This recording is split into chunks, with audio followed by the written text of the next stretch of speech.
Hey, you're listening to the 5 for 5 show from Boombox Music Talk.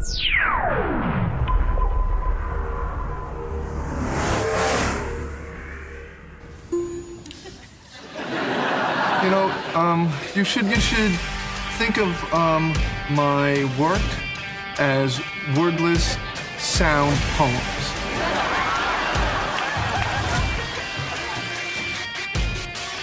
That's what I'm. Oh my God, play!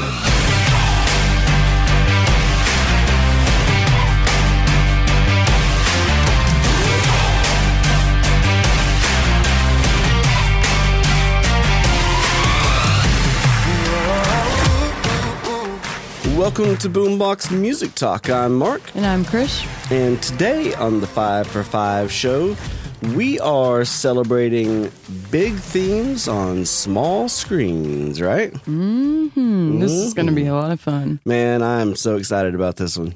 Because the themes are as big as the screen. So, like 3 inches. They're a little... when you watch it on your phone.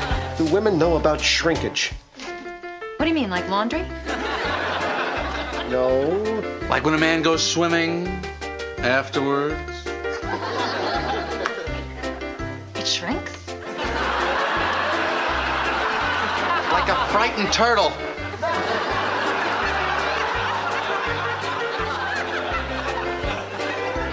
Why does it shrink? It just does.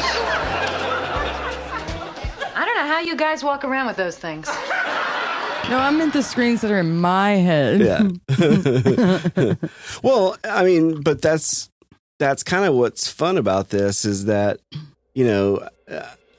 for so long, only big movie films, I feel like, were given the attention of scores and things. And they won awards for that. Notoriety and all TV that. just was like, all right, that's TV, whatever. It doesn't count. I think they probably had them, but it was not popular. It wasn't as popular.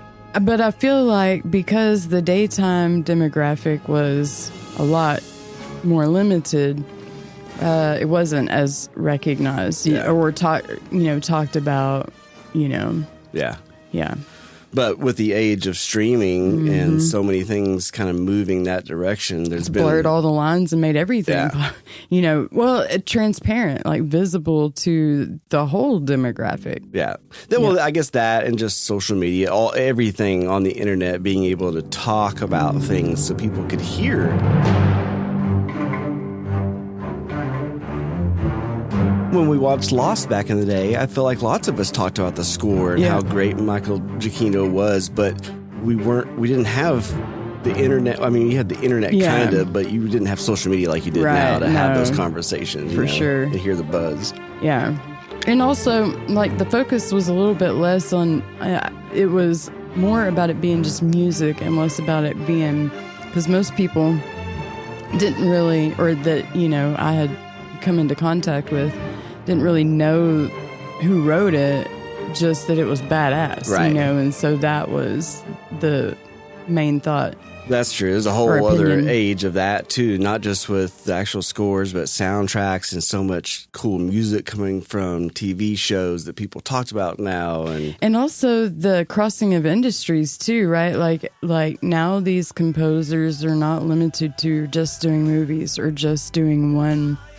Media, now they can cross over into, think of not Nine Inch Nails, but but Trent Reznor. Yes, I was like, oh my God, drawing a blank. Sorry, but yes, like John Bon Jovi. God, you'll give me one more chance, girl. I'll be there for you. These 5 words I swear to you. When you breathe, I wanna be the air for you. I'll be there for you. Oh, from Robin Hood, right? So anyway, John Bon Jovi would make a good Robin Hood. He would, I think.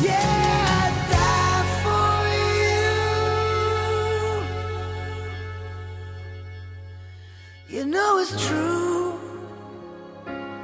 Everything I do. Oh, I do it But anyway, that now they're not, limited. Their awesomeness can be experienced across all kinds of different, medias. Most all of them can be streamed now, which is the joyful benefit of it. And the quick consumption of it, Now you can find their other material very quickly. Well, I think to your point, though, just the whole industry, before it was like that actor is a TV actor. Right. That's a movie star. They're not going to do a TV show. Why the hell would they do that, and all that kind of vibe? It was the same thing for the composers, like you're not going to go do a TV show. That's beneath me. And now it's not even, now the TV, quote unquote, like content's not really made for TV anymore. Yeah. Now it's made for streaming, and it's series. It's not TV shows. Right. It's a little bit different, and it's the more modern perspective of it is very different. Yeah. That now it's like two equal entities almost in terms of acting quality, filming quality, composition, like music or just score quality in general. Yeah, just every single aspect of it is it's comparable to now movies. Yeah. People now have the access to be able to do that. It's still expensive to pay, certain things, but it's not so unattainable like it used to be. Yep. Oh my gosh, that's a movie. That's, billions of dollars, right? Yeah, right, exactly. Which is why we wanted to do this, is to kind of celebrate, the cool scores that come from those series, but not just the scores, right? It's the themes, the intros. We kind of referenced this on the Bebop episode, the Cowboy Bebop episode, but the intros all of a sudden started getting so cool. Yes. And the visuals went along with the music, and all of those things kind of built these things up. And that's really why we wanted to kind of get together and talk about this and do this 5 for 5, But we'll put this out there. We had some guidelines and exclusions, if you will, going into this, because there's so many options that it's hard to narrow down. First of all, this is us. We like all the options. Yeah. So trying to do a 5 for 5 is it's almost brutal. Yeah. It takes a lot of thought. Yeah. So we were like, okay, here's the rules. 1, we're going to try to limit ourselves, and there's a show in our top 5 that we won't mention yet, but we almost kind of used it as, all right, it's only from this point forward, so it's fairly recent stuff that we're talking about. We're not going too far back in time, because if we did, there are some things that would definitely be on the list that are not on the list, like, to me, one of my all-time, it's goofy, but one of my all-time favorite themes ever.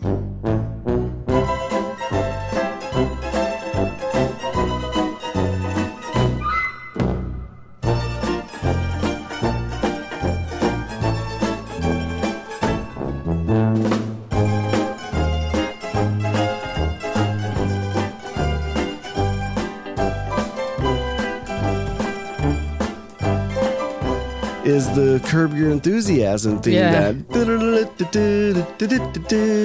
It just immediately makes me feel better, in a better mood every time. Yep. It also reminds you of Larry David's misfortunes, so of course you're going to feel better. Yeah. You being the end watcher. Yeah. The end observer.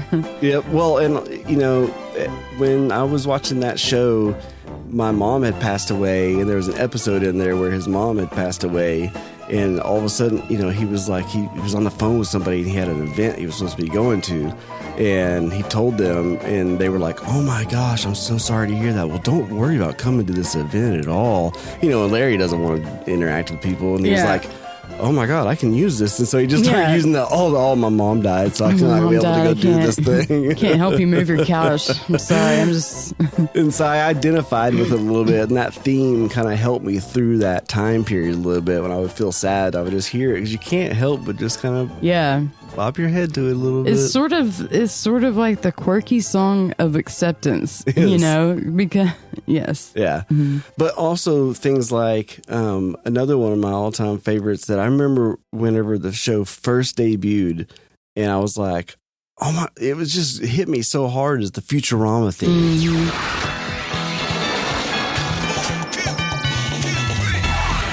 I love it. So good. It's so fitting of the show, but also like it's the lightheartedness of the score fits the lightheartedness and goofiness, quirkiness of the humor. It's so like all encompassing for that show. I love it. Which is really funny too, and I didn't ever really know this until we were getting ready to do this. The bells. There's something about the bells. It's so good. And what's funny is there's a guy named Pierre Henry. He's a French. It's Henri. Henri. French. There you go. French artist. And here, I'll play a little bit of it, and you'll hear it immediately. This is from like 1967. Oh, really? The 60s. That's the cool thing about the 60s, is that was the age of experimentation in music. Everybody was like, what can we do? Let's just do some stuff. On the heels of the drug experimentation. Exactly. And this sounds like that. Oh, it's Ross music. You know, I've never played my stuff for anyone before. So it's important that you understand it's about communicating very private emotions.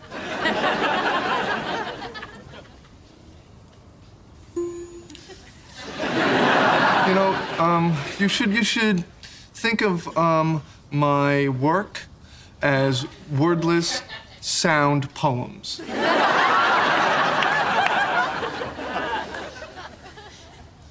That's what I'm my God, play.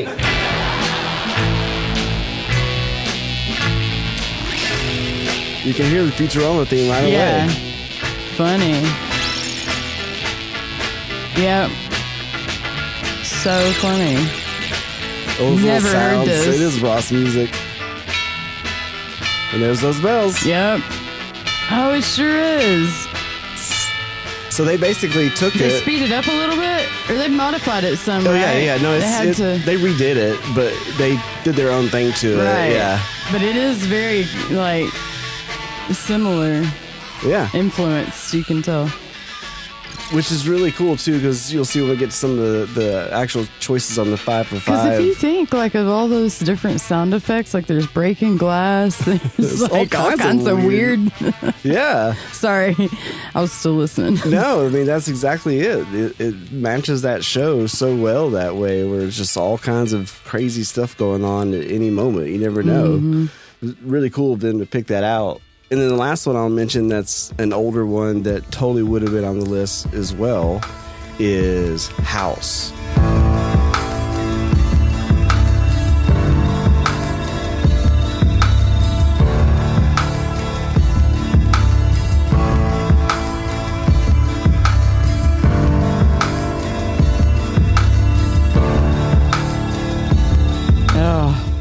Oh my God. Yes, so I know. I've seen that series. I've seen things, man. I've seen all the things.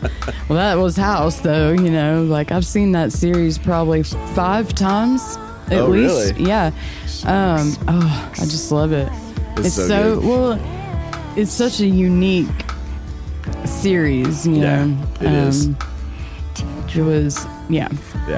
Well, you know, Hugh Laurie is an artist, too. Like, he plays the piano and sings, and it seems like I heard that, but I'm not sure he does I heard. Kind of cool, swanky type stuff. Oh, really? Like jazzy sort of 50s? I think so.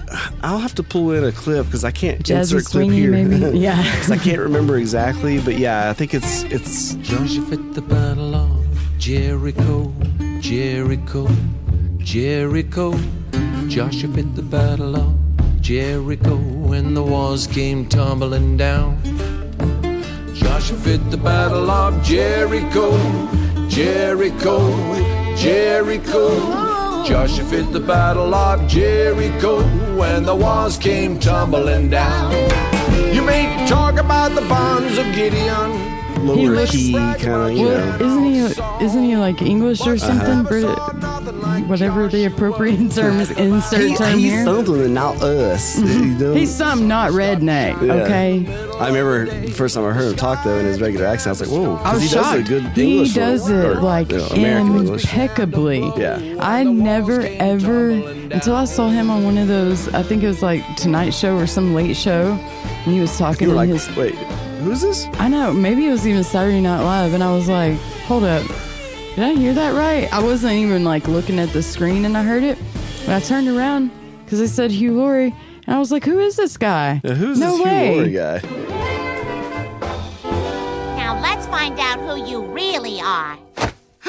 Dr. House? Indeed, Lois. And if you don't mind, I'll address you in my natural speaking voice, as I've grown so weary of doing an American accent. Maybe he's acting this voice, is what I thought. Is he doing a bit?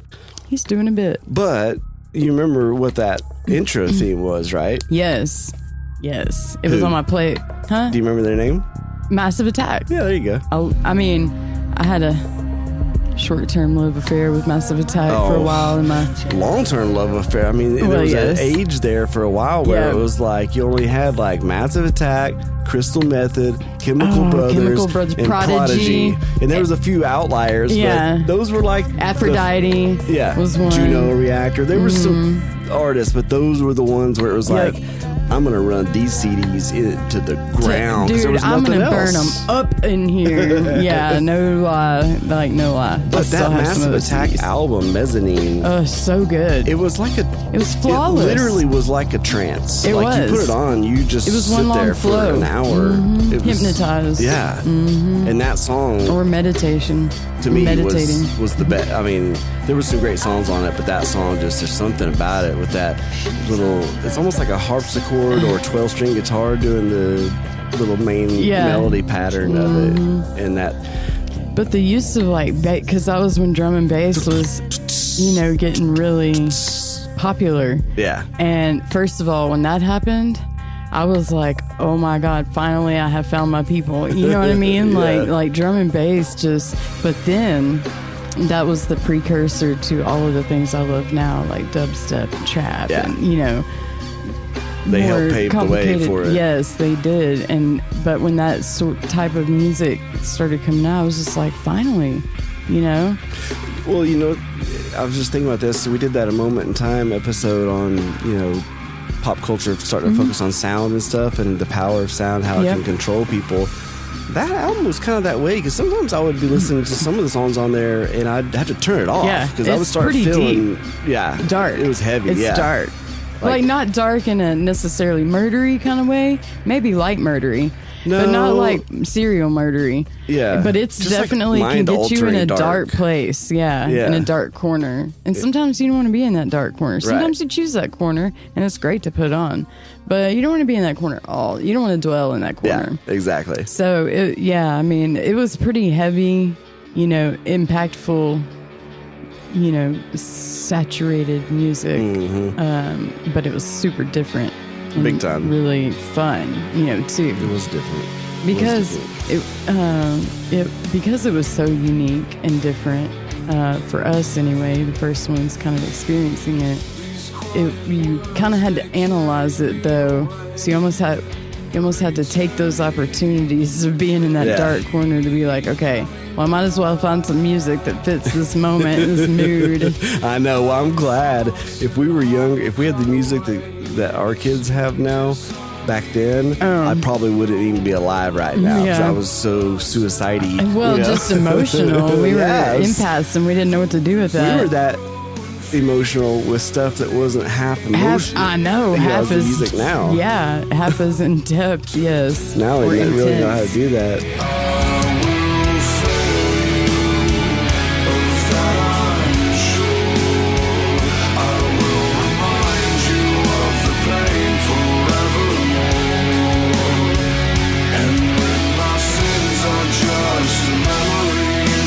Faith restored.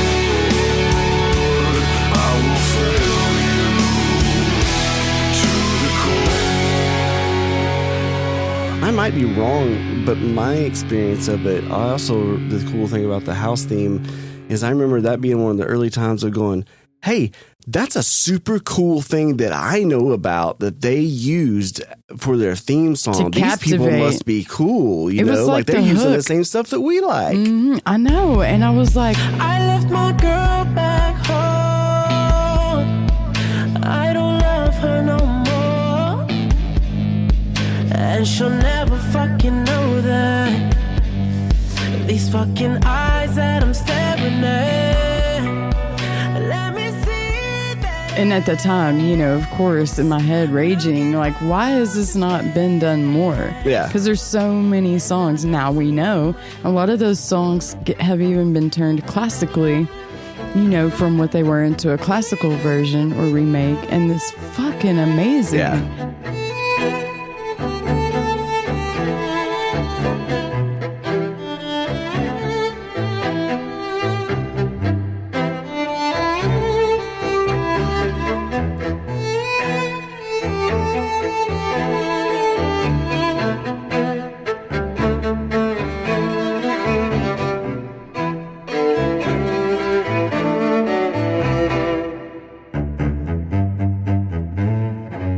So, you know, when they started using our, you know, generation's music and things like that as themes or even commercials sometimes. Oh, yeah. It was so much fun. It was like, now you've Big really time. got me. Now Yeah. you've really captured really my... got me. You've captured our ADHD attention. Yeah. You know? It was Big time. really fun. Yeah. Yeah. And then there's a couple other ones that I'll mention real quick before we get into it. The other requirement that we said is let's not use things that have vocals. It needs to be non-vocal kind of score instrumental based. score, yeah. You know. Orchestral or whatever. Yeah, yeah. Because and speaking Symphonic. of orchestral, I love the way you said that. Good job. I have to remind myself to say that because I Sometimes don't always say it, but inflections- it's cooler sounding than It is. orchestral. Well, it flows better. Yeah. You know? Yes. Yes. It sounds less country to me. This is an advertisement for how to say So my orchestral. grandmother has always said advertisement, and it used to drive me crazy. And then I realized that You're like, why are you saying it like that? I used to think it in my head. Well, maybe I asked her once, but she was always so patient and calm. I was curious about everything, and I probably didn't always come across super appealing about it, you know. But what other words like laboratory can I say? Yeah, right. That's different. That really makes more sense, you know, to say them that way. So anyway, I just heard an advertisement that told me to go to the laboratory and listen to some orchestral music. And I'm like, what the hell did you just say? Can you just speak English, what language please? are you speaking Swahili? But speaking of orchestral, I'm glad you said that because that segues perfectly into the next theme that I want to talk about, that if we weren't doing things that were recent or non-vocal would totally be there is the Family Guy theme. It seems today that all you see is violence in movies and sex on TV. But where are those good old-fashioned values on which we used to rely?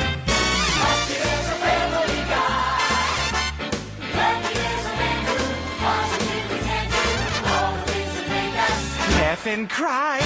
He's a family guy.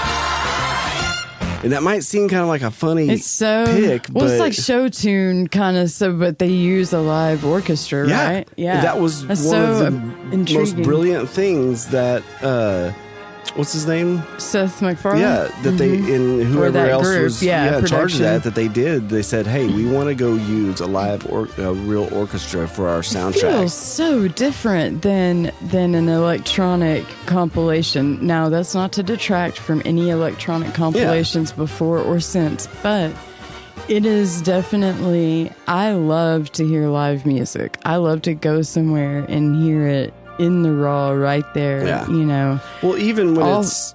Sorry, go ahead. No, I was just going to say, you can feel almost the independent warmth of each, and by warmth, I don't really mean vibration, of each, you know, group. Yeah.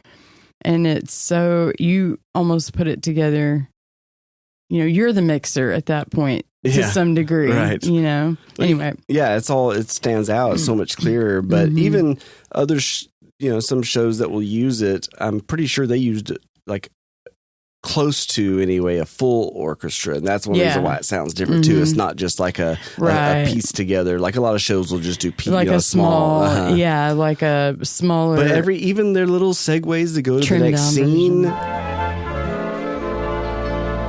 All that sounds so good because of that. I never even thought about that until I met you. So for one thing, I'm a late bloomer to Family Guy. Well, now 10 years later. Right. But, you know, when we first met, I had avoided Family Guy because I thought that it was obnoxious. And it is, but now that I get each individual character's multifaceted, you know, writing, you know, because it takes a lot of thought to analyze those characters. Now that you took the time to watch it, you get the nostalgia and all humor, the little things they're putting together, you know.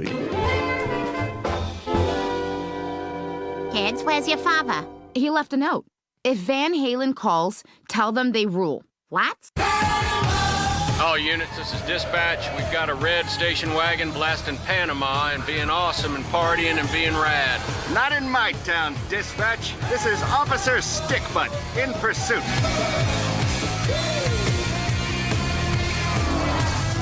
Stickbutt, break off pursuit. Panama kicks too much ass and shreds way too hard. You'll never catch him. Negative, dispatch. Just need to wait for that running a little bit hot tonight part. Yeah, we're running a little bit hot tonight. Bingo. Got him now. I can barely see the road from the heat coming on. What's he doing? Suspect is headed toward Unjumpable Canyon. It's totally unjumpable. Unless what, Stickbutt? Over. Dear God, he's gonna do it. He's gonna time his jump for the greatest harmonized sound drop in 80s rock history. You're right. The part that goes, ain't no stopping now.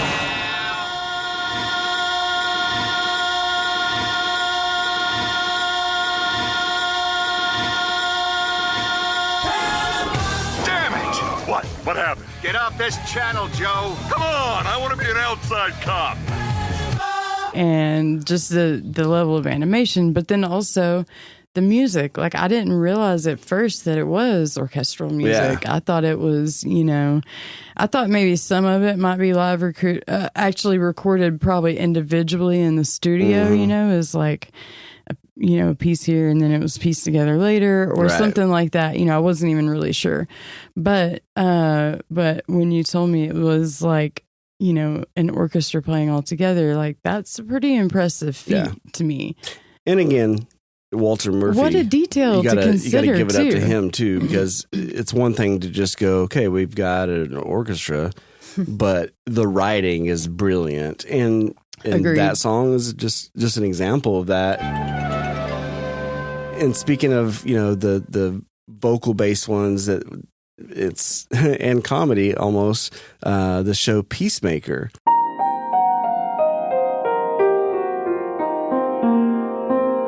They have that intro is this Norwegian glam metal band that does like kind of humorous type rock. Super fun. They're called Wigwam. As soon as I saw that, I was like, it's a teepee. It's a wigwam. It's a teepee. It's a wigwam. You're too tense.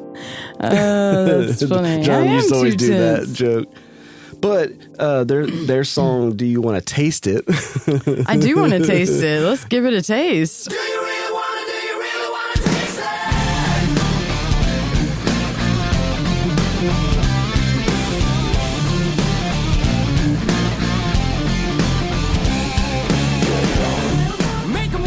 It's one of the lyrics is like, don't go through space on a flying thing. Hello, Tooth Remedy. Yeah, exactly.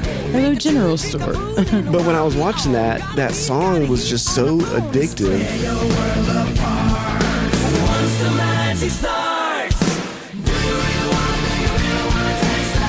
Every time I let it play because from episode to episode it was so fun. Couldn't turn it off. And what's funny about that too is, speaking of that style of music, is also, and I caught this when I was watching it, and I was like, the invisible bone. Is that them? But our buddy Russ Parrish, who is AKA Satchel in the band Steel Panther. What a name. Like Kangaroo Satchel? Probably. Oh, that's Pouch. If you really, really, really, really love me, then you really, really, really gotta show me. Don't mind when I put it in your booty, or if I'm up all night playing Call of Duty. Never hassle me because I'm unemployed. If I sleep all day, don't get annoyed, then I know that you really, really, really, really, really, really, really love me. If you really, really love me. Go ahead. He could. One of the band members probably is Pouch on there. But Russ went to MI with John, and he was a guitar god, and he played in John and him played in some bands with Jeff Martin, the Racer X singer, and they had a lot of success for a little while on that.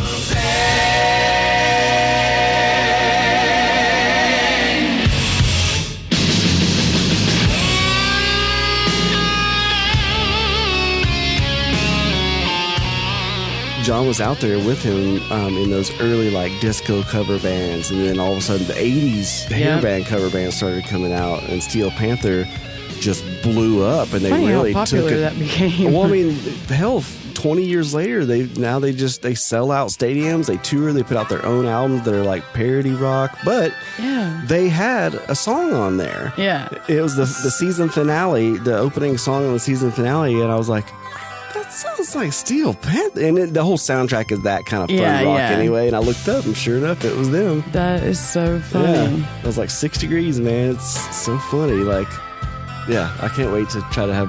Hopefully, we can get him on the show and chat about some stuff. Anyway, one more, and then we'll jump into some stuff. There was an animated show that came out on Netflix. Who told you it was down here? Come along if you wanted a peek. And it just blew me away. And it's based on a video game, and I'm not a huge gamer, so I wasn't aware of this, but evidently it's literally huge. But it's a show called Arcane.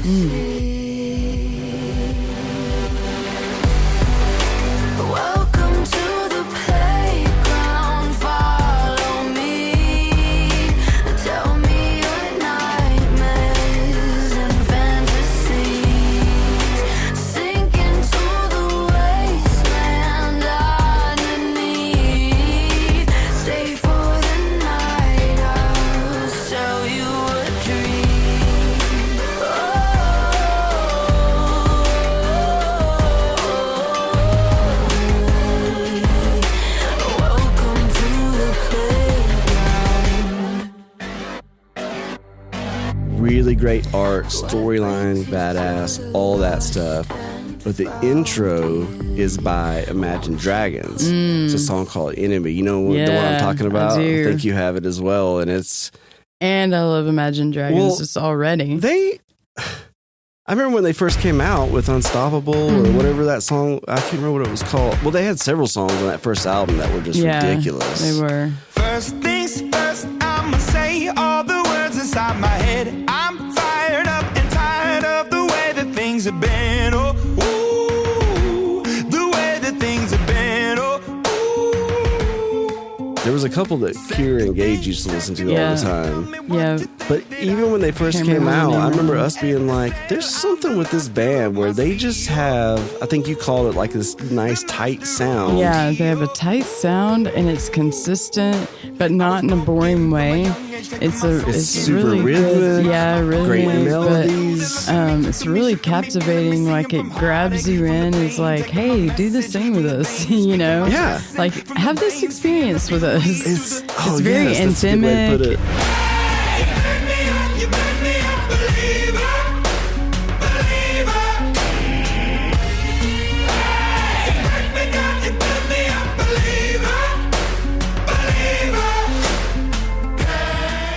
You know, I mean, obviously, because that's part of the thing, but, you know, it's super just... They're good at what they do. Yeah. They're very good it at is what they like do. an anthemic journey.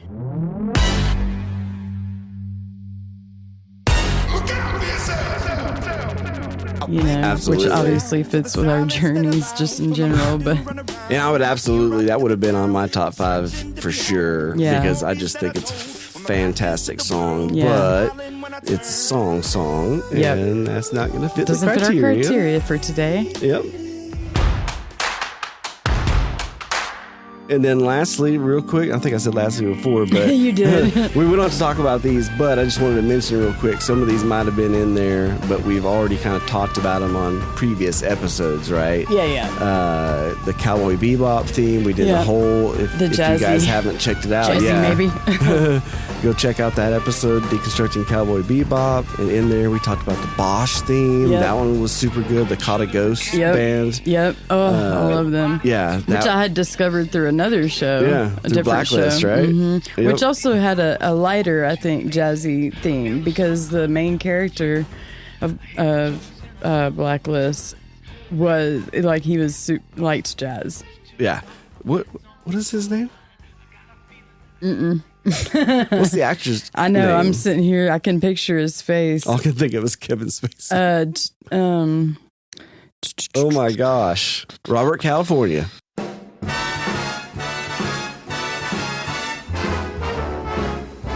Robert California. What is his name? Does it start with a T? Is it Rocky Balboa? Ted Lasso? Ted Lasso. Peter Griffin? I can't remember, damn it. Robert Rodriguez? I almost said Robert Redford, and that's definitely not right. Paul Newman. Maybe I was thinking Robert California. Oh my I'm about to look it gosh. up. So this is But dumb he was that I don't know this. phenomenal in Blacklist. Oh, James Spader. James Spader, gosh. Because he looks so different than what we Yeah. grew up with. Yeah. However, he aged very well with that did. show, and it had Yeah. many seasons, and I was very impressed, even though this has not much to do with what we're talking about, but the jazzy kind of influence. It was just a lighter... because it was kind of detective-y, you know. Yeah. But that had some great music off of it. Yeah, it did. The whole show. I Shazammed a lot, and I watched that series kind of back to back repeatedly. Yeah. It was that good to me. I'm not gonna try and make it even. You're way ahead by now. I'm not gonna try and make it all even though I know how.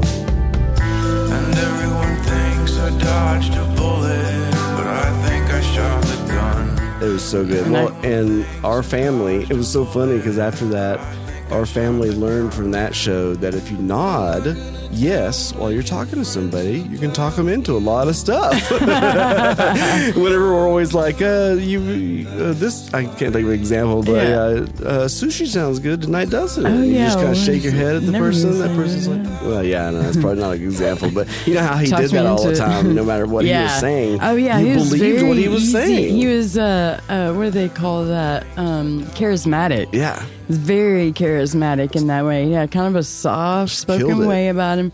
Didn't get excited very often. Just like the Office interview when he was interviewing for the job, and he was. Seemed to they were always- like, How will your experience selling refinery equipment translate to our smaller scale here? You don't work in sales, do you? Human resources. You see, I sit across from a man. I see his face. I see his eyes. Now, does it matter if he wants $100 of paper or $100 million of deep-sea drilling equipment? Don't be a fool. He wants respect. He wants love. He wants to be younger. He wants to be attractive. There is no such thing as a product. Don't ever think there is. There is only sex. Everything is sex. Do you understand that what I'm telling you is a universal truth?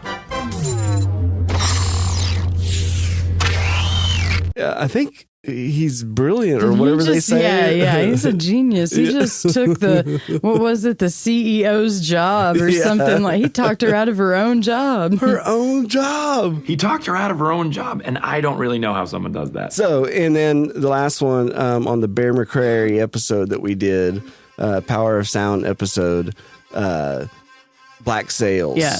The last, that was a fun Bear McCreary. That was a fun episode. But Black Sails, anyway, we won't have to go into it. But go check out Black Sails theme sometime, and better just yet, as rich as all the other stuff we mentioned. Yeah. Yeah. So it's almost like a rock song. Remember, that's the one where they have the bar run and the bones, and they have the guitar, and just, oh gosh, but so good. It was almost like a Western influence. The hurdy-gurdy. Yes, that's the hurdy-gurdy. Yes. I love the hurdy-gurdy. Hurdy-gurdy gets the gold. No. Interestingly enough, I had never heard of the hurdy-gurdy till we started preparing for that episode. Oh, I hadn't either. And then I saw it in a gaming app, like a little kid's game. That was one of the gifts or something like that, or awards. There's actually, I would like to get it sometime, but there's a box miniature set version you can get. Yeah, you can build it. Yeah. It's only like $250. No, I know. That's not bad if you're talking about, if you were to go actually buy a hurdy-gurdy probably, but I was like, you have to have those specially. I know, I was like, don't you have to have those specially built to begin with? I thought you had to have a time machine from Stewie to go back in time to get one of like those 300 things. years or 1,000 years or something. Yeah, exactly. So, anyway, you ready to get into this? Yeah, let's do it. I'm excited. All right. I'm going to start this thing off so we can end with yours and kind of what started this whole thing off for me. So, my number 5 is...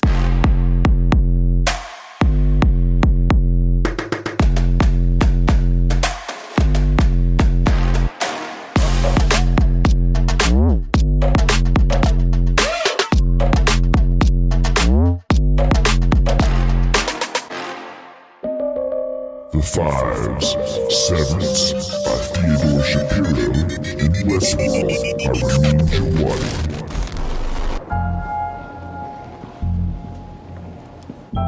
Hello, my name is Mark S. And I have, of my own free accord, elected to undergo the procedure known as severance.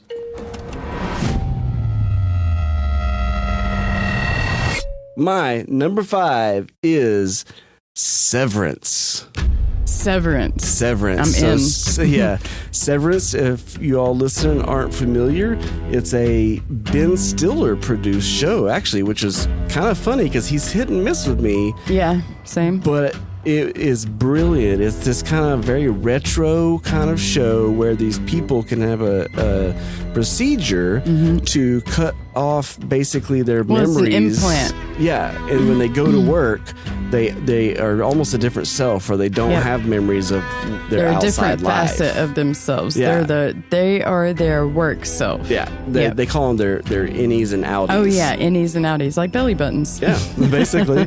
And so when they leave work, consequently, they don't remember anything that happens at work either, too. So they don't even remember their coworkers necessarily outside of work. Nope, they don't remember anything. And it has this lost kind of feel where you don't know really what the corporation's doing. They're trying to figure it out, but the speech in it, the diction is got this real kind of fun retro way of, and it's got Adam Scott from Parks and Rec and lots of stuff. He's brilliant. It's got some great people in it. It does. Every single actor in that one was phenomenal. Patricia Arquette. Yes. She's so diverse. I love her. Versatile. I'll just love her.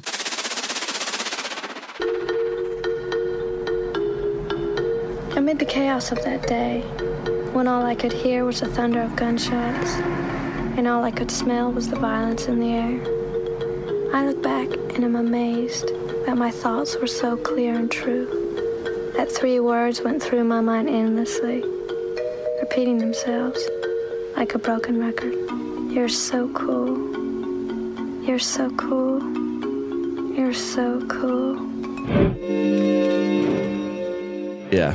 She's awesome. I will never not think of her as Christian Slater and her in True Romance. That's the first thing I saw her always in. think of just Medium. Yeah, like, that was her first big role. Well, that was or TV role or whatever. I had those interests back then, so that's what I was watching. Watch that. I need to go back and watch that one. It's pretty good. Now it's not super funny. It's definitely very like drama and kind of serious, but she hooked me in True Romance though, because that's the one where she was a prostitute that I'm sure she's thrilled you said that.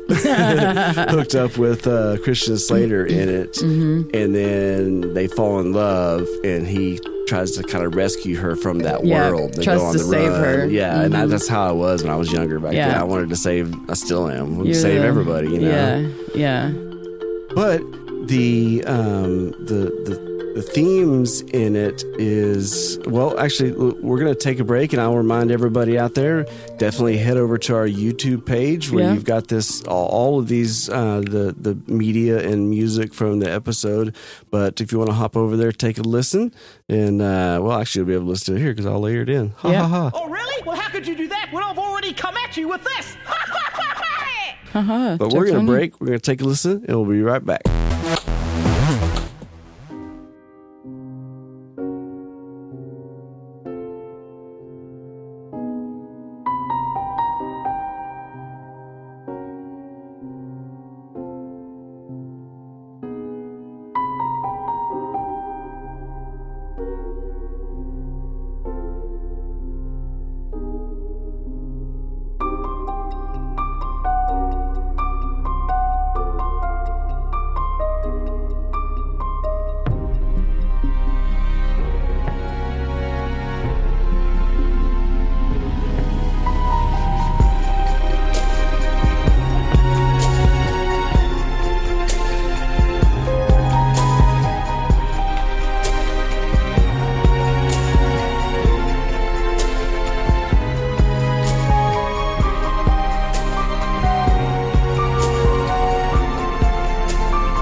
All right. Just took a listen. It's just, called Main Title. But this is what kind of kicked this off for me as I was watching this. And every time it came on, it was just so mysterious and the piano in it. And I've realized. Almost disassociative in a way, too. It is like mentally, like the elements of the music. That's a good way to say that. It's ambient, but not in the typical ways that we're used to thinking of ambience. You know, we're I have a different emotional association to that word, but here it's almost like a floating uncertainty, or what was the first thing I said? Can't remember the word now, but Mama. Not my first word ever. Disassociative. Yeah, yes, disassociative. It almost gives that mental disassociation, which is definitely the theme of the whole show. Yeah, it almost that.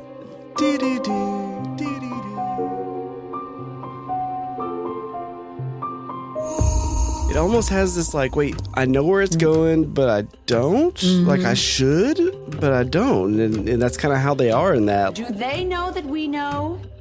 No. They don't know that we know they know we know.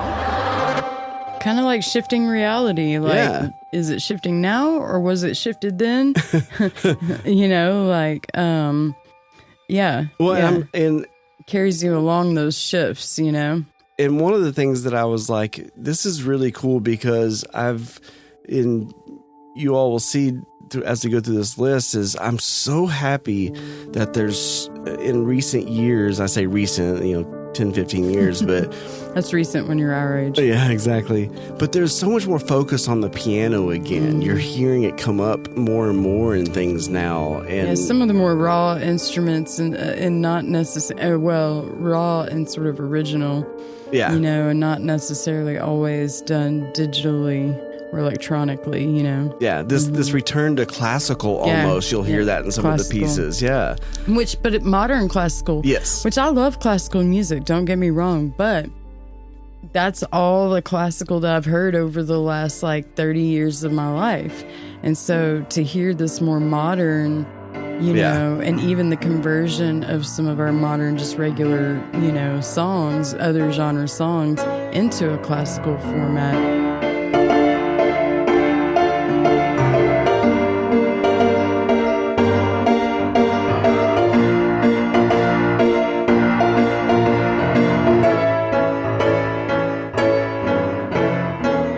Kind of blowing my mind a little bit. It's a new appreciation on the classical, Well, and the other piece of this one that really hooked me is, you've got through a good piece of it, just kind of the piano and those little...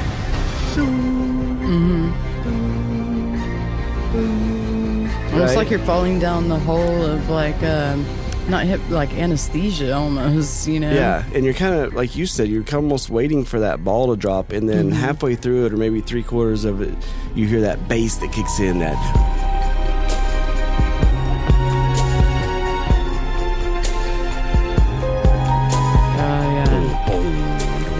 Almost like a borderlining, melancholy sense of doom. Yeah. But it's that, what you were saying, that merging of that classical piano with this modern bass that's mean and get super you riled heavy up. And deep and well-rounded. Rumble your tummy. Tummy rumbling. It's got a really full sound, Yeah. Just literally hits you right in the diaphragm. Yep.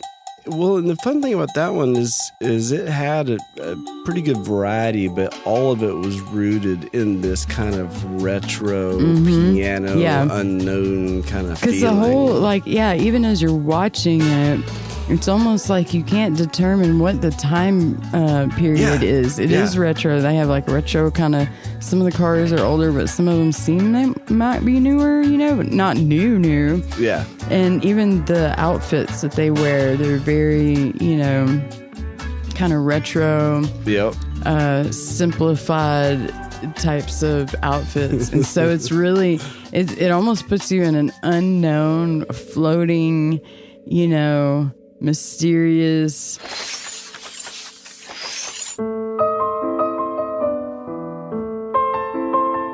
So as I am editing this episode, I was also recently listening to the podcast Settling the Score, and they brought up the 1974 movie The Conversation, and the score is by David Shire, kind of a spy thriller type movie, and the score in it was so just smooth and flowed, the way it kind of slowed down and sped up, and just so good. But it reminded me so much of Theodore Shapiro's writing in Severance.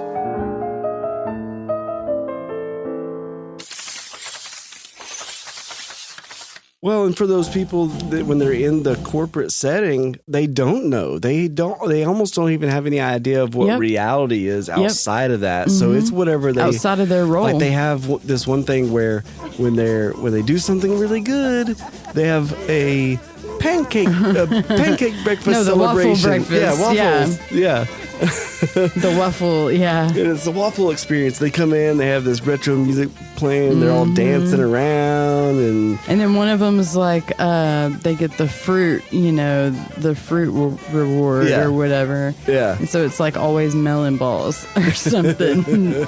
How excited can you get about melon balls? That's a reward. But there's this sonic, it's kind of dry in that way. This sonic element to it. Even when they have a person on staff that when they feel like somebody's starting to freak out a little bit, they'll go see this meditation specialist.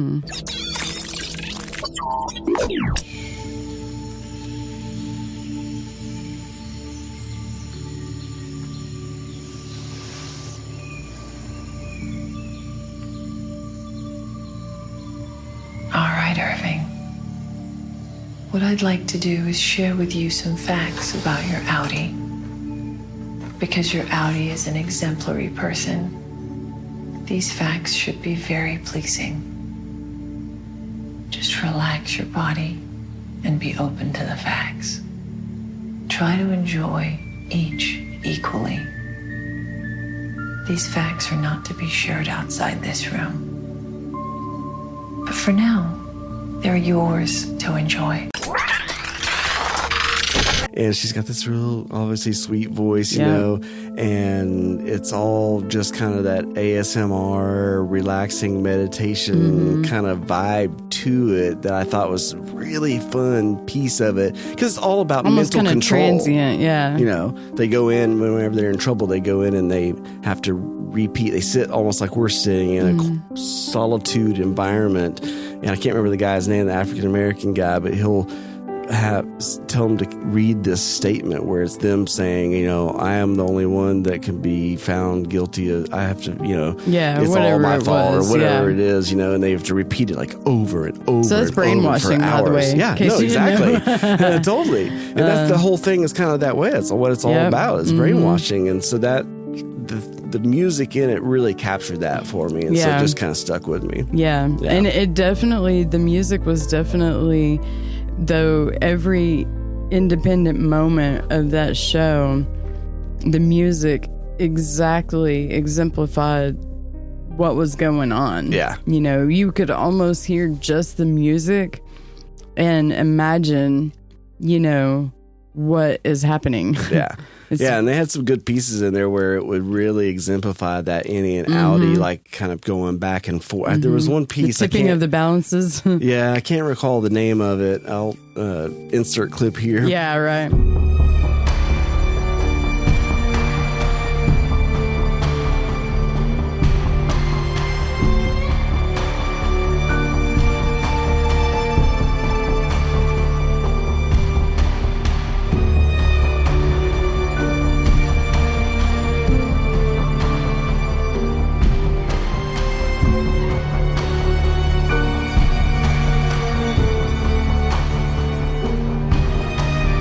There's one of them that's really cool that way, where you can totally feel that push and pull struggle of it. And finding that almost like the balance moral struggle, you know.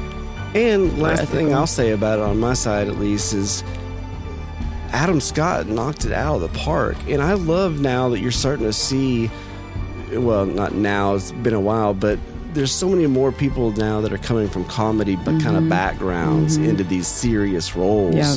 And, you know, they say that comedians are able to really do that really well because comedians, they tap into the human psyche. That's right. You know, they can touch all these different emotions because of that. They spend lots of time thinking about that. Well, plus they have to act in a way their bits, right? Yeah. So as they're, you know, doing their comedy role or whatever, like you still, just because they do comedy doesn't mean that it's not still a measured, you know, they're doing it for an audience, you know, so they're eliciting or attempting to elicit a response. They still have to put themselves in a certain frame of mind or a certain, you know, project in a certain way that they can get that conveyed to the audience. Yeah. To get back the response that they're looking for, you know. Yep. This is all like acting in that way. Yeah. All right, ready to move on to your number 5? Let's do it. Hey! Your attention, please. We will soon be landing at Westworld, the ultimate resort. We have you on grid 5, over. It consists of 3 worlds of the past. Locking in now. Worlds where you can live out your every fantasy. There's Roman world, the lusty, decadent delights of imperial Pompeii. Notify ground crews. Medieval world, chivalry and combat in 13th century Europe. and Westworld, lawless violence on the American frontier of the 1880s. Each resort is maintained by reliable computer technology and peopled by lifelike robot men and women. Let's stand by for resort activation. Ready on 6, on 5, on 4, on 3, on 2. Activate. We know you'll enjoy your stay in Westworld, the ultimate resort, where nothing can possibly go wrong. You're shot. Go wrong. Raw. Go wrong. Oh my God. Shut down. Shut down immediately.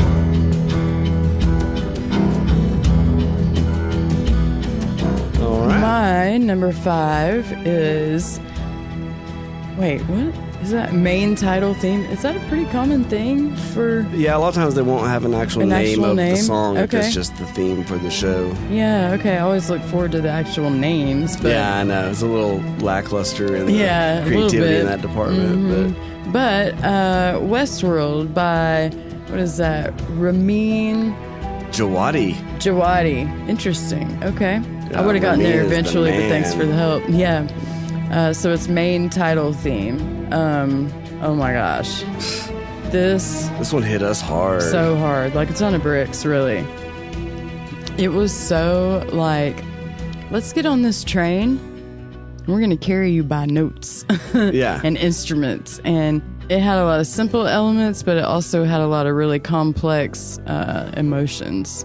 Well, before let's take a pause. We'll listen to it. Yes. And come back and chat about it. But one thing I did want to say that I think is really cool about this one too is there's a lot of themes throughout this episode of paying homage to older things. Yes. And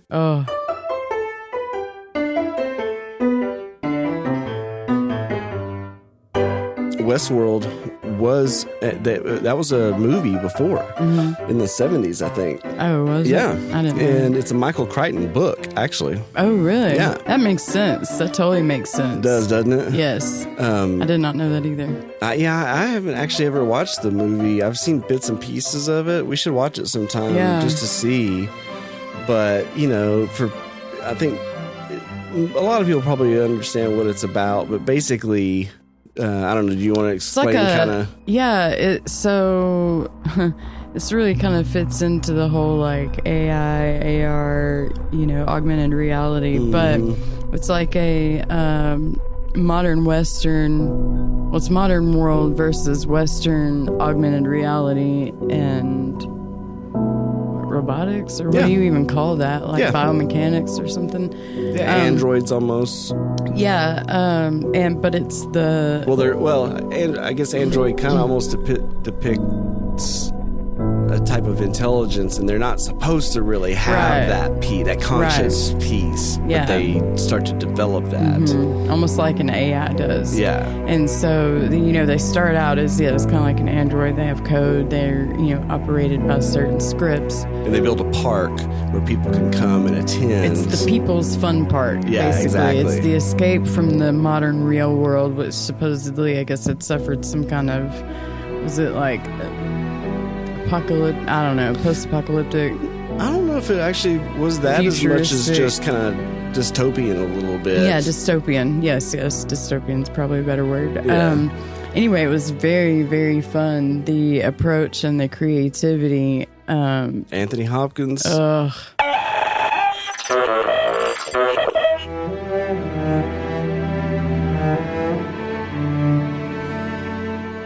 I do not understand the things that I feel. Are they real? The things I experienced.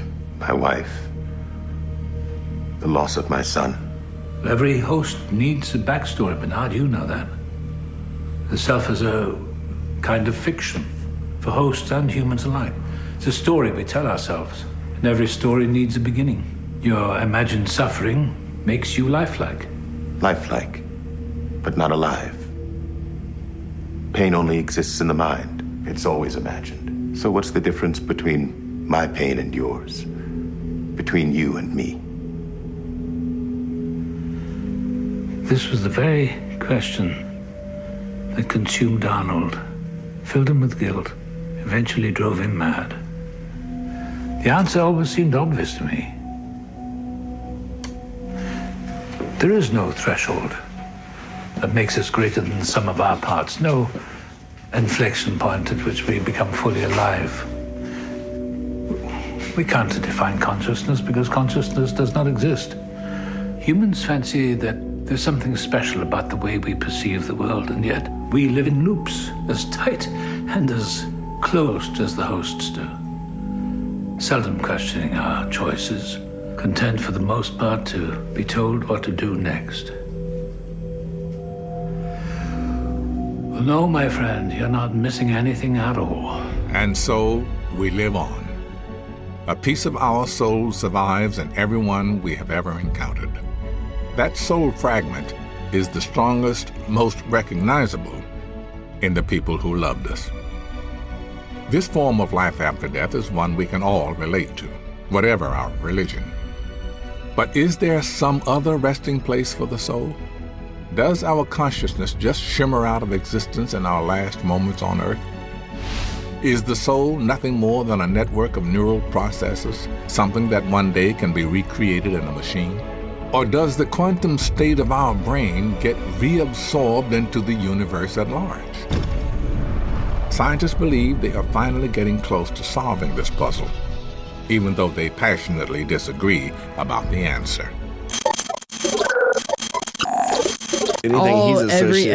Every single actor in Ed that. Harris. Yeah. What's the main actress's name? Just Tandy Newton. No, she's great too. Yes. I know she dated Marilyn Manson. I know. I just was thinking that too.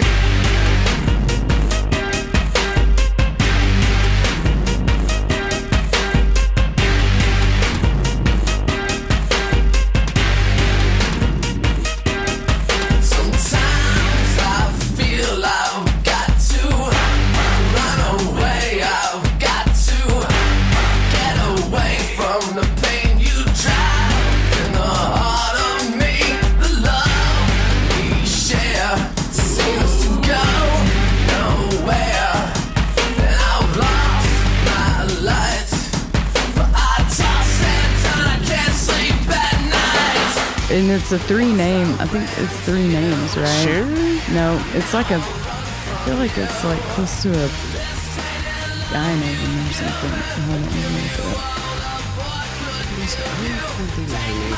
It's because it's long. I never forget her face. I know. She's very striking. I'm thinking of it right now. She is very striking. In a intense, unassuming, but yes, intense kind of way. She has a very direct look. Like the eyes. That makes a big difference.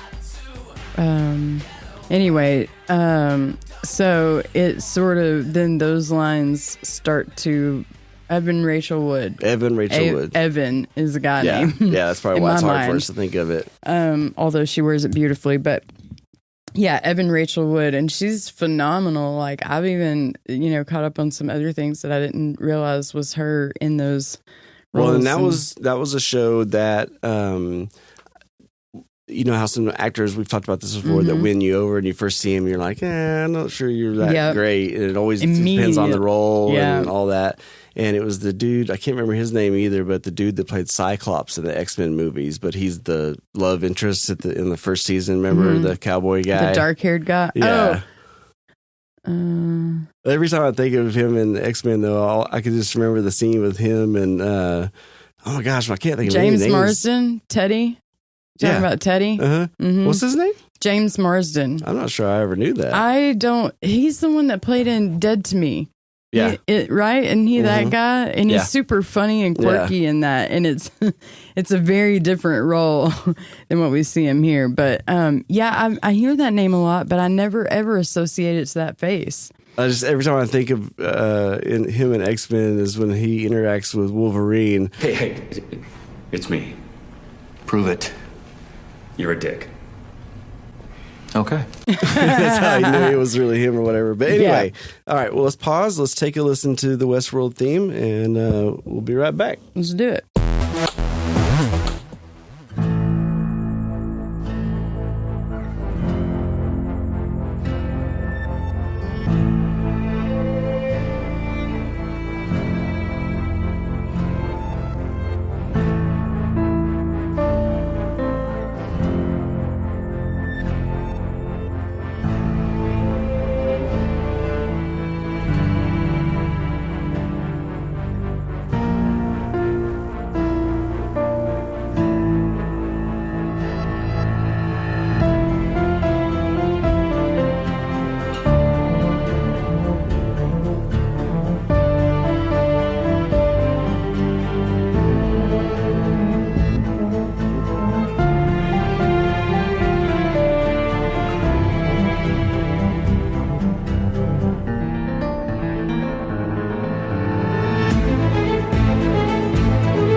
just...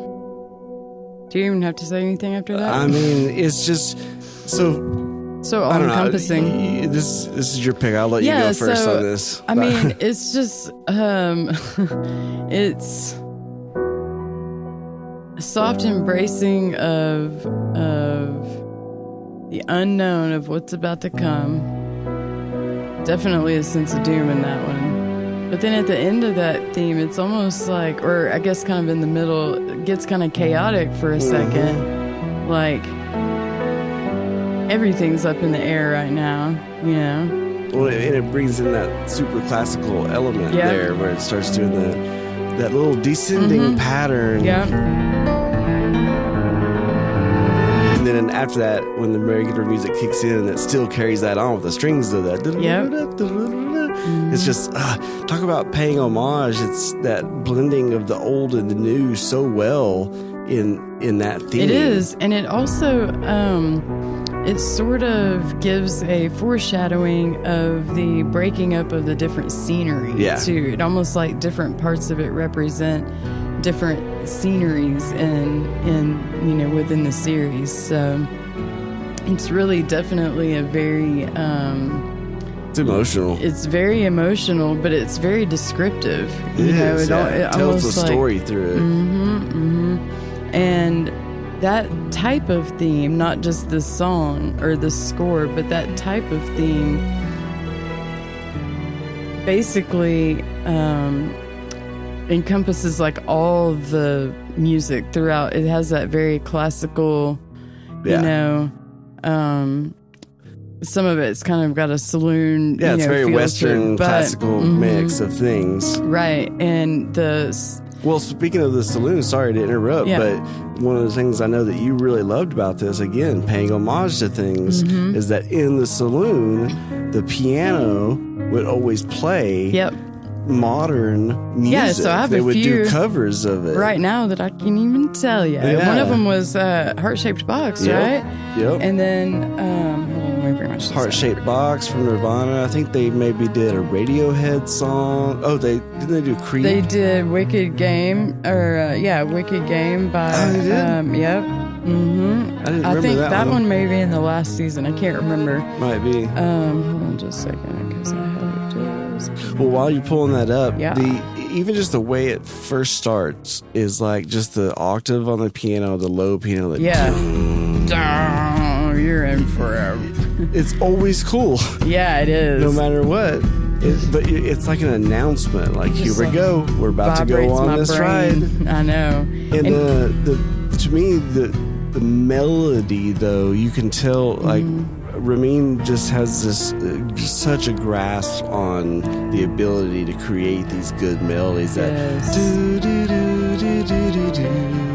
that's almost like the soft side of Westworld, you know, like the feminine.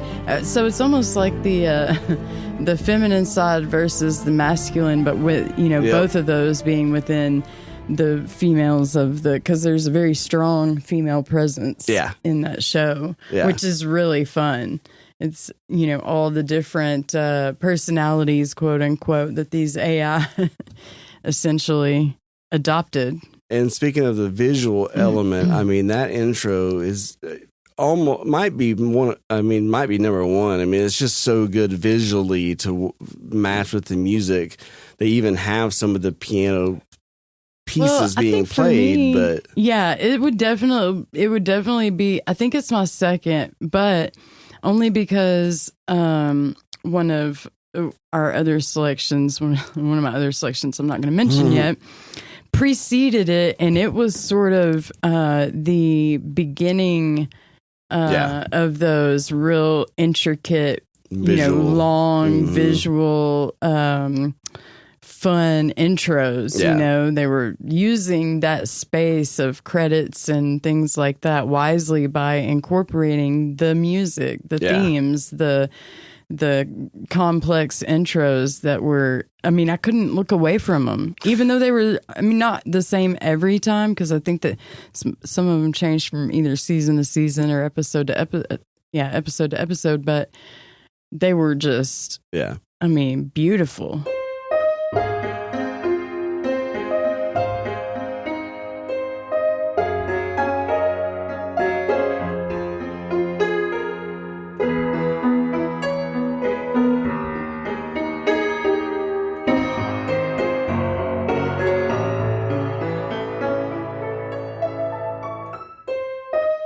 Well, and what a cool way, what a smart way, whether that was, I don't know if that was the directors, Lisa Joy and Nolan, something, the showrunners, if it was their idea or Ramin's idea to do those cover songs. Yes. But Black hole sun, won't you come? Wash away the rain. Black hole sun, won't you come? Won't you come? Won't you come? Stood a ring. so well encapsulates what the show was of this, hey, there's this exterior, but that's actually not what, there's a whole other thing going on underneath it. And that's what those, those kind of cover songs were, is like, oh, here's this pretty classical or saloon type song. Yeah. Oh, no, and you had to listen really hard to Yeah. pick them out, because there was a couple of times that I had to go back and be like, yeah, but wait, did I hear that? That's that.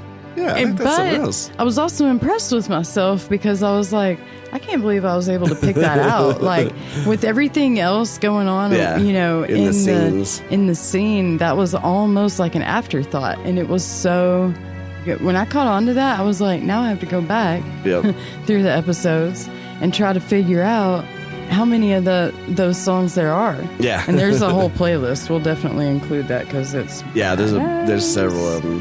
But several that are songs that we, grew up with. Yeah. Yep. And that was another form of that song that I could listen to. So now I can get double pleasure out of it. You know what I mean? Yep. So, but and I don't want to put all the emphasis on the covers. I mean, Ramin just did a great job, but that theme just captures the innocence plus the chaos so well. Yes, so absolutely. Anything else for you on that one? Westworld, main theme, one of my top faves. Yep. Great way to start off your list. All right, well, we'll get into my number 4.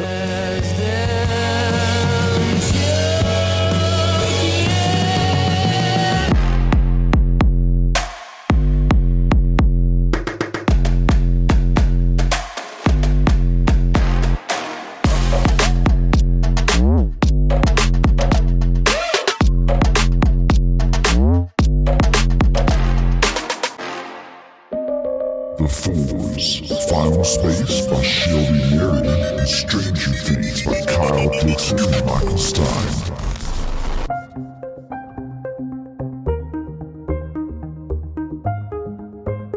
If you take a cookie, I will be forced to add 1 full day to your sentence. You think a full day scares the captain? Gary, I've explained this to you every day for the past 5 years. You are not the captain. You are a prisoner aboard this ship. Sounds vaguely familiar. Now open this cabinet. Oh, they're just so good. 1 day has been added to your sentence. Oh, I touched one! The captain's touched one! So you only got 1 shot. Down to your last chance. Let me be the man in command. The man in command. I can light it up red hot. What's your better plan? Let me be the man in command. The man in command. So good, kind of dangerous. Which was kind of just one that came out of nowhere for me, but it is a show called Final Space, and it's an animated show that came on Cartoon Network. Remember with Chukata? Moonbeam. Mooncake. Yeah. Kira and I were trying to think of the name of that the other day, and I was like, Outer Space, but I think that's another animated one. Outer Space, I think it was an old Martin Short movie or something in the 80s. I don't know about that, but whatever the other animated space one was, and we were like, no, that's not it. Yeah. So Final Space. Final Space. Yeah, this one, it was on Cartoon Network, but I came to it through HBO, because that's one of their hubs that they have content with Cartoon Network. And I just put it on one night. I was just exploring for something new. Yeah. And when it came on, instantly I was like, there's something smart going on about this show. And the guy's name, Olin, gosh, I should have it ready. Anyway, I'll come back to that in a second. The guy who kind of created it, Olin something. But he's super kind of smart about the way he goes about stuff. But the show is basically, it's kind of a comedy, almost Futurama type show with this guy that's kind of been locked away on this ship as a prison ship because he got in trouble. And anyway, he comes across all these characters and they have this big adventure they go on.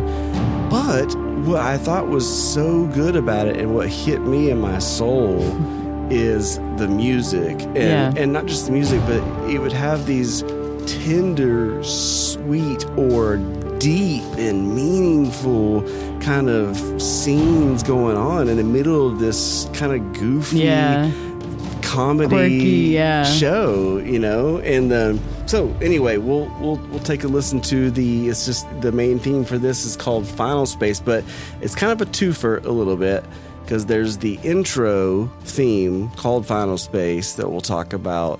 But then there's also a track called 10 Minutes. And I kind of put those together because it is kind of almost the theme of the show, the actual show. Theme. Because what happens is a lot of times the show, each episode would start off with showing almost the end of the season of him being stuck out of the ship, running out of air. You know, he has 10 minutes left and he's talking to this AI called Hugh. Which again, the ship's AI kind of talks like kind of talks like, you know, that, hey. It is such a calming, soft voice. Well, it's a very 2001 howl is what it is in 2001 Space Odyssey, you know, where he's like, he's got to shut him down at the end. He's like, I can feel it. I can feel it. My mind is going.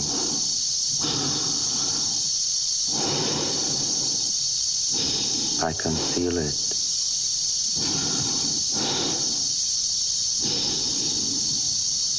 I can feel it. Why not break it down somehow? Gotta make what I got even better now. In time, we all run away from the fading gray. Yeah, I know it's inside, even though I still try to kill it, to burn it just like that time you lied to me. But anyway, any of those kind of things I'm a sucker for. Yeah. But anyway, he's talking to him, the AI of the ship, and so it'll go back and forth, and it'll show that at the beginning of each episode, and it's a very... Anyway, we'll check it out. We'll talk about it in a second, but we're going to hop over and listen to those two pieces and be right back. Let's do it. Gary, the cookies will be done in 1 minute. Oh, good. I'm extremely excited for these cookies. I'm scared of you. I know, Gary. You'll stay with me till the end. Till the very end. Thank you, Hugh. It's been an honor to be your friend.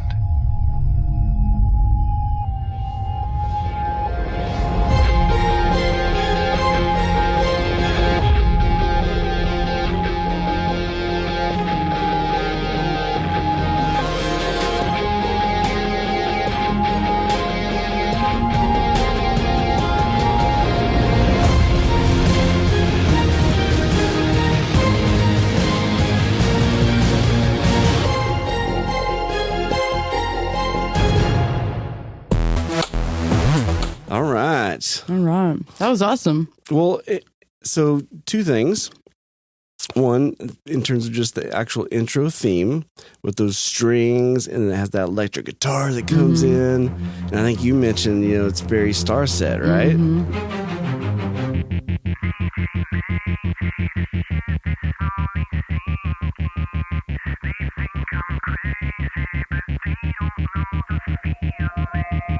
They're all around me, circling like vultures.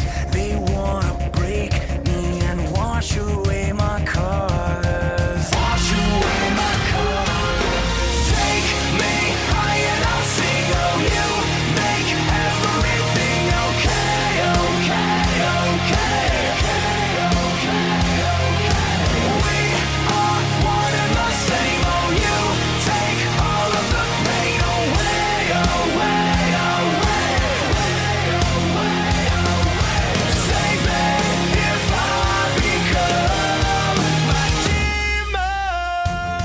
which is such an important band to us. Profound, Yeah, it means so much to us.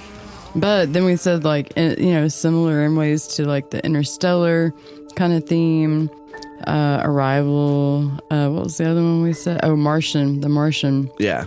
Well, and that's more kind of the 10 minutes piece of it, right? Yes. And I kind of think of them synonymously, but that 10 minutes theme with just those simple little piano harmonies with that reverb on there, and which obviously he's kind of out floating in space, running out of air. It so captures that kind of melancholy, desolate. Almost like your heart rate slowing down. Yes. Your breathing coming to an end, and now you're in that like hallucinatory lack of oxygen sort of state, you know? And you're just drifting off. It feels like drifting off. Yeah. It totally does. And this one is by a female composer named Shelby Mary. And she's actually an artist herself, too. She does her own content. And I was just blown away. The score, the soundtrack for this show went from these kind of goofy moments to these just such brutal, honest, emotional type feelings that are very heavy for just this comical animated show. I know, it is. It is, but I feel like that's what kind of draws in a certain maturity without, and then the animation allows you to not take it too seriously. Yeah. Like not fall too deep into the black hole of emotion. But it would range. I mean, there's some tunes in there that are very kind of Reznor-ish, but then there's a song here. I'll play you a little piece of it from that score or that soundtrack. And when it came on, and this is how I kind of discovered that it was a female composer and who it was, is because it was a song called Gallows, and it was just part of the score or whatever, and it's a very emotional scene. And here I'll play you a little piece of it.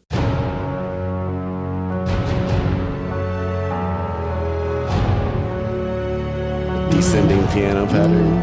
Spend a year out in the desert, spend a year out in the sea, spend my nights under the stars, just dreaming of sleep. Asked a question where I've been, I don't know where I will go. I just look up to the skies like there's a sign that you sing that to me. So good, right? Like there's a sound I didn't know. Those harmonies. Oh, no.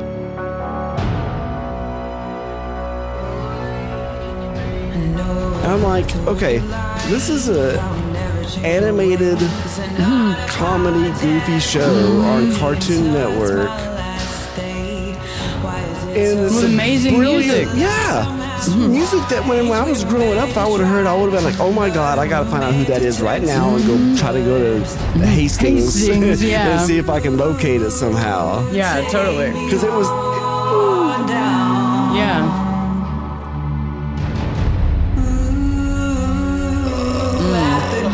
Yeah, sing this to me right now. Don't wait. I don't want you to forget.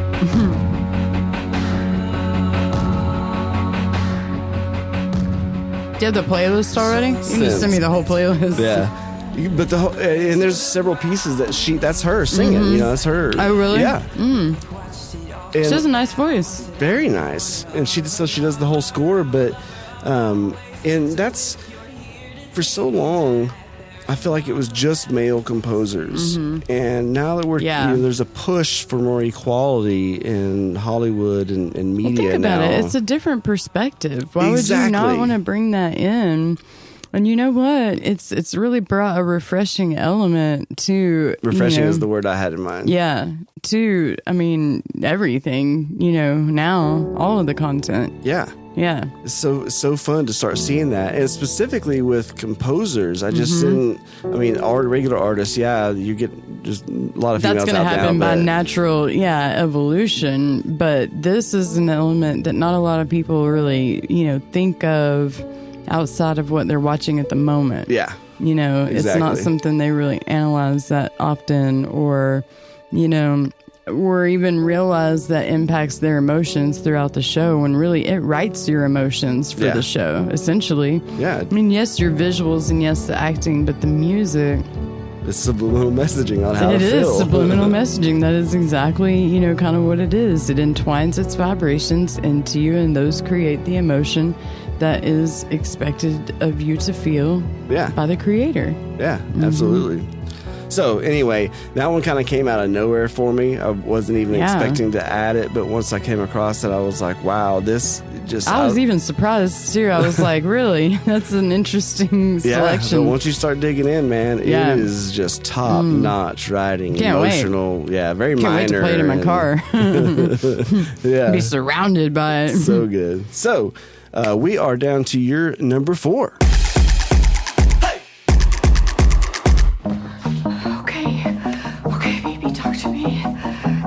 Where are you? R. Good. That's good. Come on. I. G. H. T. H. E. R. E.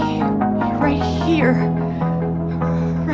I don't know what that means. I need you to tell me what to do. What should I do? How do I get to you? How do I find you? What should I do?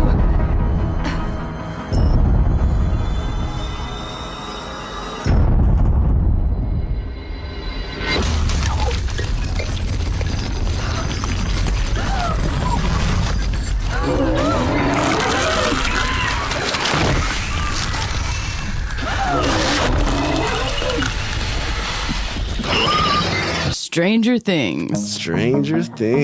How nostalgic. Yeah, I mean, that retro. is like, yes, the most explanatory word I could. I mean, first of all, you're talking about someone who never really wanted to ever go back to the 80s. Yeah, when we met, you really weren't that big on the 80s. I didn't want to really hear the music. I didn't really care to be, seek out the media. I just was like, whatever, that's not me. You know? Right. There have been cooler times, in my opinion.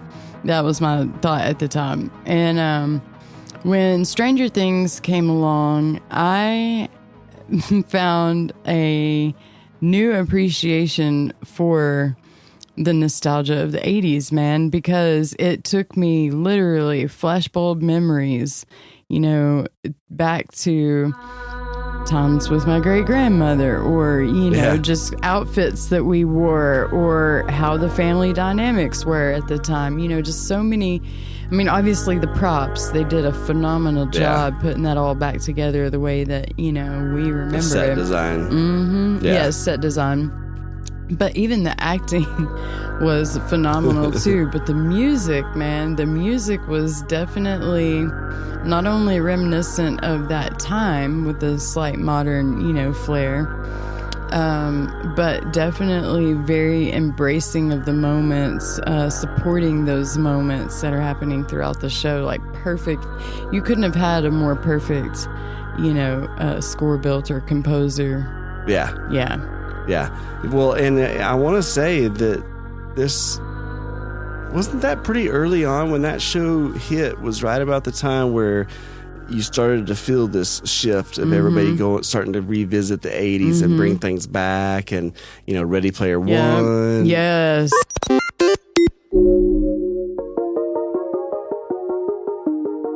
Somewhere along the way, I started to go overboard. I may, in fact, have started to go a little insane. I watched every episode of The Greatest American Hero, Airwolf, The A-Team, Knight Rider, Misfits of Science, and The Muppet Show. What about The Simpsons, you ask? I knew more about Springfield than I knew about my own city. Star Trek? Oh, I did my homework. TOS, TNG, DS9, even Voyager and Enterprise. I watched them all in chronological order. The movies, too. Phasers locked on target. I gave myself a crash course in 80s Saturday morning cartoons. I learned the name of every last goddamn GoBot and Transformer. Land of the Lost, Thundar the Barbarian, He-Man, Schoolhouse Rock, G.I. Joe. I knew them all, because knowing is half the battle. Which again is audio another book and regular book for us that we got into before the movie. And I have literally seen and listened to that, and I think I read the book once, but anyway, multiple times. The audiobook is so good with what's his name? Will Wheaton. Yeah, Will Wheaton.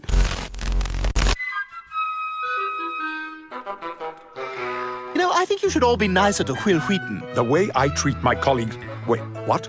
I said you ought to be nicer to Will Wheaton. You mean Will Wheaton? Yes, Will Wheaton. Why are you saying it like that? What? I'm just saying you should be nicer to Will Wheaton. Will Wheaton seems like a nice guy. Say wheat. Wheat. Now, say Will Wheaton. Will Wheaton. Will Wheaton. Will Wheaton. Will Wheaton. Will Wheaton. Will Wheaton. Will Wheaton. Will Wheaton. Hey, did you hook up with Whoopi Goldberg on the show? All the time. So let's take a listen to the intro, and we'll be right back.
Oh my gosh. Just, oh my gosh. First of all, tell me that is not a ride of mysterious adventure. Well, you know, one thing I didn't notice before is one reason why it's such a good theme for it is it's muted. It's very muted and kind of like suppressed, compressed. Yep. That underground feeling. Right, which is the upside down, right? I exactly. mean, it's exactly what it's supposed to be. And then you have some of the higher, more clarified elements of the theme song, which represent the top side. Yeah. You know? Yeah. This theme and show, like, all of the things were things that I would have been doing during that time, which was, I was the child of the 80s. So riding our bikes and looking for haunted houses and, you know, following anything that we came across that seemed mysterious, like it was this whole big adventure, right? And of course we were kids, so we would blow it so far out of proportion, like make it a much bigger adventure than it really was. Even in the show, if you didn't know that it was real, from the parents' point of view, it is kind of like, well, you're kids. You're blowing it way out of proportion. Right, you're being dramatic. Yeah. You're just, you know, puberty. You know, that makes everything bigger. So, why did you get it so big? Hey, that's what she said. Didn't realize what I was saying there. Puberty does make everything bigger.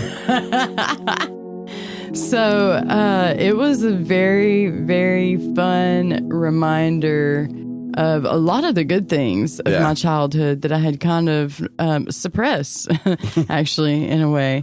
And not on purpose, but just by nature of getting busy through normal life and, you know, learning new things, all kinds of things, all kinds of new adventures. You're a very, I mean, we both are, but as a youngin', when you were a kid, you were an avid reader. Yeah. You know, I kind of came to it later in life. I had to learn how to read. Reading's hard. You ever try that? No, I read good. Good lead. and then thought I was going to major in English and wonder why I flunked out of grad school for it. I'm like, I just wanted to talk about the Odyssey and Iliad and how this cool, Shakespeare stuff. It's I didn't want to actually. I wasn't around back then. I could have taught you to speed read. Well, yeah, and also, it tends to help when you're trying to get your graduate degree to not go try to be a rock star at the same time. That is true. Got to find time to study somewhere in there. Yeah, because I flunked out. An F in English? Bobby, you speak English. When we were trying to record our, we had to re-record a few songs for a demo for a few labels, and that's when that happened. Why do we even try to better ourselves? We are all trapped inside a private hell. Why do we even try to better ourselves when we are all trapped inside our own private hell?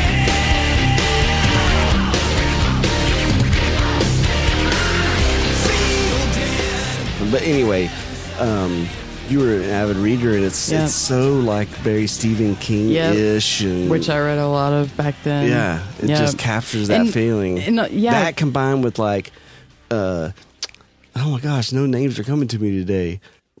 Steven Spielberg, that whole recapturing that kid element of that time period. That sense of being a child. Yes, E.T. It is very E.T. Emblem entertainment, man. Yeah, and so, I was, always adventurous already anyway, and curious about all the things. So anything that we saw that was like out of the ordinary, like we always had these suppositions on what it was. Anyway, so long story short. Well, when we first sat down to record today, like you were just talking about watching those scary videos of real life stuff. And you're much more that way. Like I have to be in the mood for it. Otherwise, for some reason, going back to what was that movie called, The Entity, when I was a kid, about supernatural stuff, and this lady was getting haunted. There was a time when people believed in the supernatural. These ghosts and demons were only ideas, but people saw them. You think I'm insane? First, we have to find out what the problem is. In the meantime, I'll be dead. He's stronger than you are. He'll kill me if he has to. Isn't it possible that some entity has crossed into our plane of existence? There was somebody there. I couldn't see him with my eyes, but there was somebody there. He's in the room! Will you appear to us now?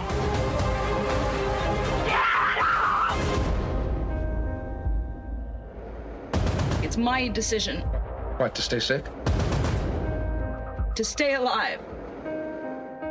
It scared the shit out of me as a kid. Yeah. And it took me a long time to come back around to scary movies. Yeah. Like, I was like, nope, I'm going to watch comedies. And give me Breakfast Club. Don't give me scary movies.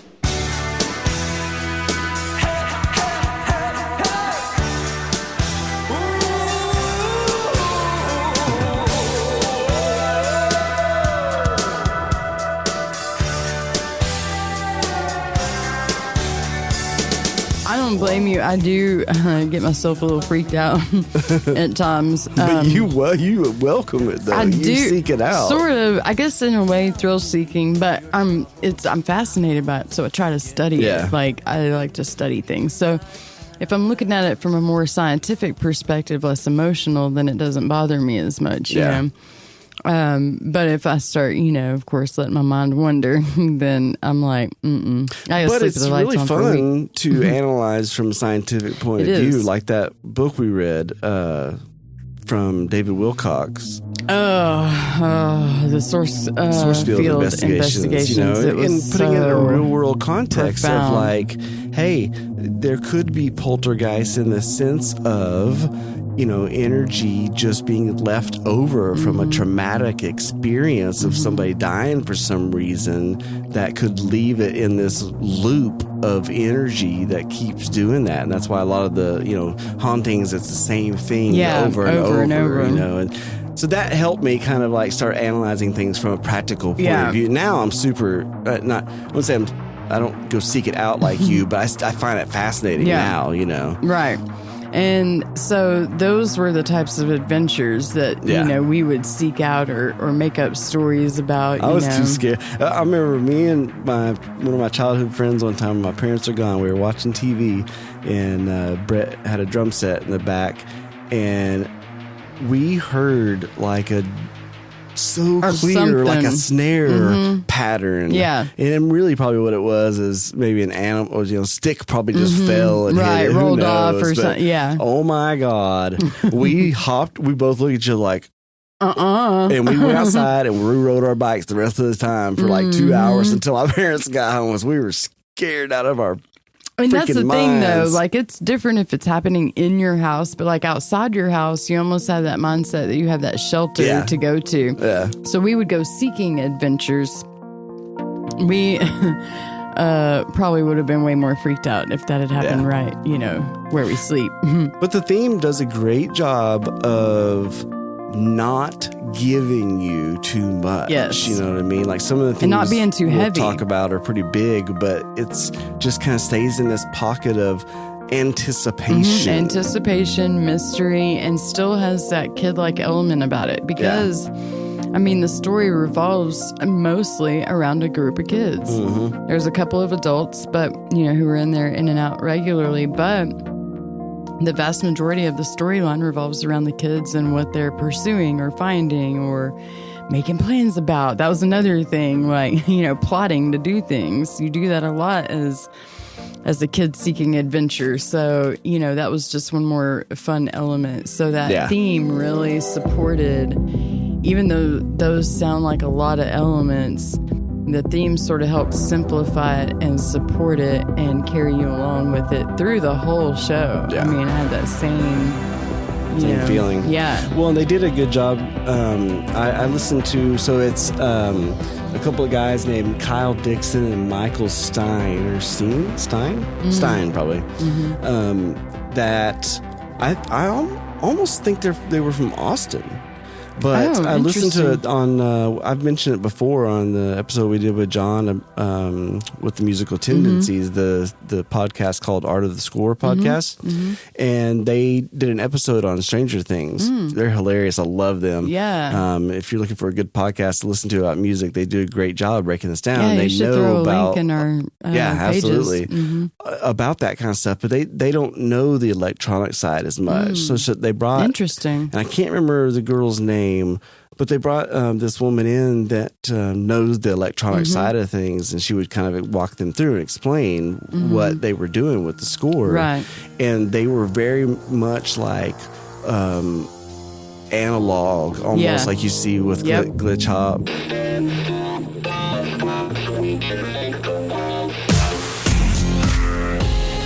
Mob and those kind of bands, orchestral, approach. No, I mean analog in the sense of like electronics, analog electronics, like the old actual. Instead of using a program in your DOS system on a computer, they use a lot of outboard gear, like old Moog keyboards and like synthesizers that way, and that's what gives it that authentic, old school, retro sound, because it's that old kind of electronic, that analog electronic sound. Yeah, that makes sense because it totally feels like that. Feels very authentic in that way. Like somebody really did experience this thing, and so you get to be captured into the adventure from like second one. You know what I mean? As soon as it starts, you're just like, ooh, let me turn the lights off, let me get my blanket and my pillow and my popcorn, and it almost elicits that feeling of like having a slumber party sort of, even, which was very popular back in those days. So absolutely. Yes, one of my most nostalgic theme / shows, but definitely scores, absolutely. Yep. All right. Well, now that we went to the depths of hell. No, what is it? the beneath. The upside down. The upside down. I love that better. This is Krish's pick. She's like, all right, let's talk about ghosts and demons. and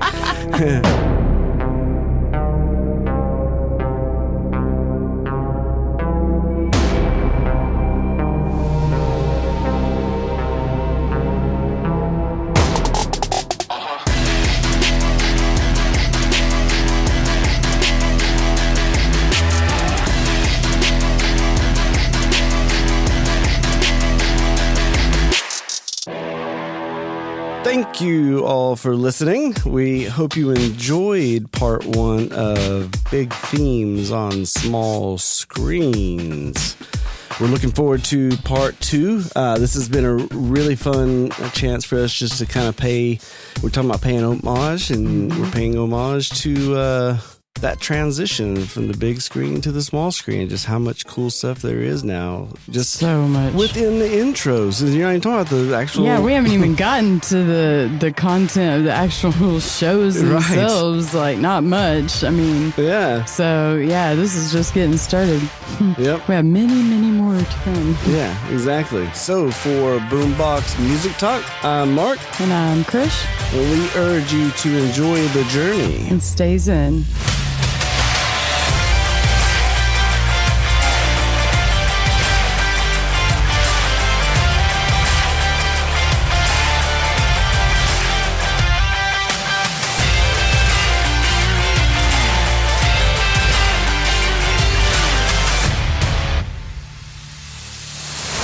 This has been a Wizard Studios production.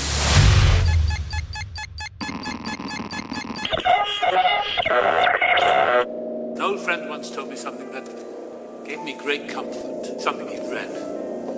He said that Mozart, Beethoven, and Chopin never died. They simply became music.